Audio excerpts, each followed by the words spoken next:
नमस्कार शेतकरी बांधवांनो, चला माझ्या सोबत थोडासा प्रवास करा. बाकी तुम्हाला प्रवासामध्ये सांगतो. तर चला प्रवासाला सुरुवात करूया. तर बघा शेतकरी बांधवांनो, जायकवाडी धरणामुळे माझं लखमापूर गाव पुनर्वसन झालेलं गाव आहे. गावापासून माझी शेती कंप्लीट 3 ते 4 किलोमीटर आहे. गावातून तर आपण शेत्या करू शकत नाही. गेल्या 7 महिन्यापासून म्हणजे मे महिन्यापासून पाऊस चालू आहे. अशा प्रत्येक सिच्युएशनला आपल्याला सामोरं जावं लागत आहे.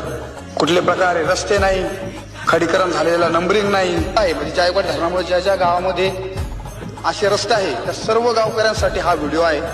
कारण जायकवाडी धरणामुळे पुनर्वसन झालेल्या गावाची प्रत्येक गावामध्ये अशी परिस्थिती आहे. पश्चिम महाराष्ट्रामध्ये प्रत्येक गाव हे आपापल्या शिवारात बसलं होतं. परंतु आपल्या मराठवाड्यामध्ये म्हणजे जायकवाडी धरणामुळे पुनर्वसन झालेल्या गंगापूर तालुक्यातील प्रत्येक गाव हे आपापल्या शिवारात नसून तर 4-4, 5-5 गावं एकत्र करून सरकारने वेळ काढूपणा त्यावेळेस केला. त्या निर्णयामुळे आज बऱ्याचशा गोष्टीला आपल्याला सामोरं जावं लागत आहे.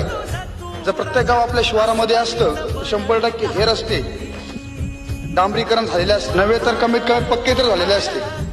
परंतु सरकारच्या बेधोरणामुळे आणि आपल्या ही काही त्यावेळेच्या लोकांच्या चुकीच्या निर्णयामुळे आपल्याला अशा गोष्टीला सामोरं जावं लागत आहे.